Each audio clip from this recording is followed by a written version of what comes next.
আজকে আপনাদের মাঝে নিয়ে এসেছি নীল শাড়ির সেই মেয়েটি গল্পের পঞ্চম পর্ব। সারা রাত আরিয়ানের চোখে ঘুম এলো না।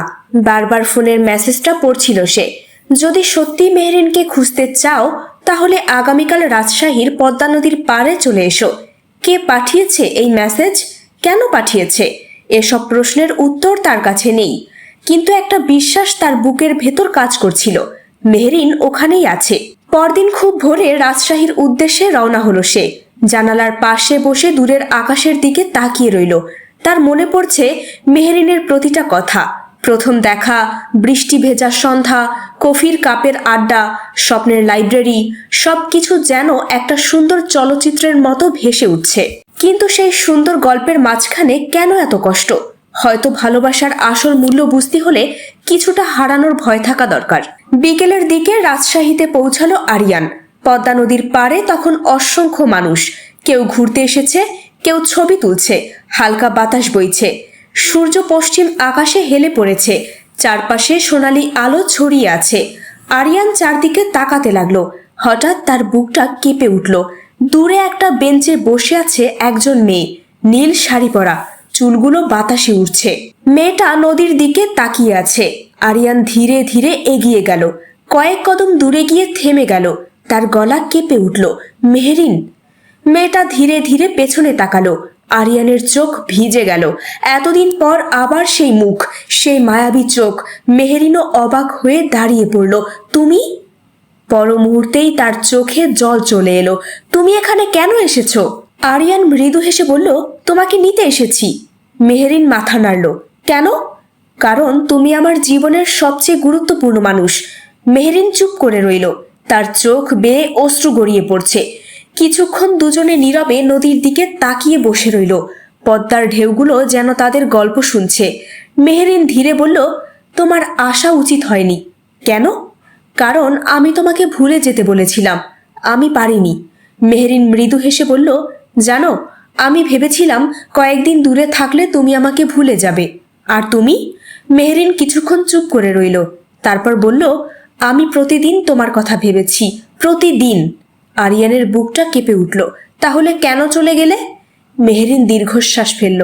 তোমার দাদির সঙ্গে দেখা হওয়ার পর বুঝতে পেরেছিলাম আমি তোমার জীবনের ঝড় হয়ে এসেছি।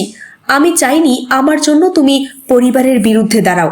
আরিয়ান তার দিকে তাকিয়ে বলল, কিন্তু তুমি কি একবারও ভাবনি তোমাকে ছাড়া আমি কিভাবে থাকব? মেহরিন মাথা নিচু করে ফেলল। ভেবেছি, আর সেই কারণে আরো কষ্ট পেয়েছি। ঠিক তখনই একজন বয়স্ক ভদ্রলোক তাদের দিকে এগিয়ে এলেন। মেহরিন উঠে দাঁড়ালো। মামা, এ হচ্ছে আরিয়ান।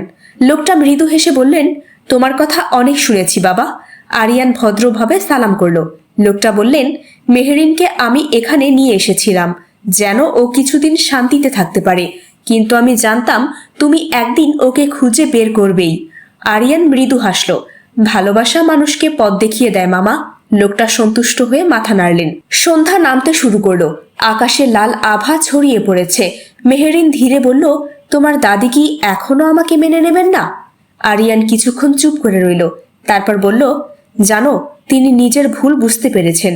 মেহরিন অবাক হয়ে তাকালো। সত্যি? হ্যাঁ, তিনি বলেছেন সত্যিকারের ভালোবাসার মূল্য টাকার চেয়ে অনেক বেশি। মেহরিনের চোখ ভিজে উঠল। তাহলে সবকিছু ঠিক হয়ে যাবে? আরিয়ান উত্তর দেওয়ার আগেই তার ফোন বেজে উঠল। স্ক্রিনে মায়ের নাম। হ্যালো মা। ওপাশ থেকে কাপা গলায় মা বললেন, আরিয়ান, তাড়াতাড়ি ঢাকায় ফিরে আয়, তোর দাদির হার্ট অ্যাটাক হয়েছে। আরিয়ানের মুখ ফ্যাকাশে হয়ে গেল। কি বলছো? তিনি হাসপাতালে আছেন, তোর সঙ্গে জরুরি কথা বলতে চান। ফোনটা কেটে গেল। মেহরিন উদ্বিগ্ন হয়ে জিজ্ঞেস করলো, কি হয়েছে? আরিয়ান সব বলল। মেহরিন এক মুহূর্ত দেরি করলো না। চলো এখনই ঢাকায় ফিরি। সারা রাত যাত্রা শেষে তারা হাসপাতালে পৌঁছালো। দাদি আইসিইউতে আছেন। অবস্থা আগের চেয়ে কিছুটা ভালো। আরিয়ান ভেতরে ঢুকতেই বৃদ্ধা তার হাতটা ধরে ফেললেন। চোখে জল।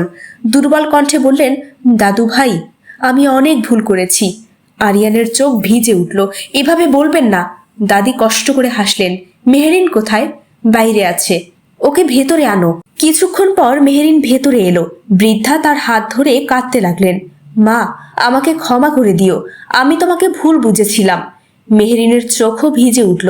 আপনি এমন বলবেন না। দাদি ধীরে বললেন, আমি চাই তোমরা সুখে থাকো, এই আমার শেষ ইচ্ছা।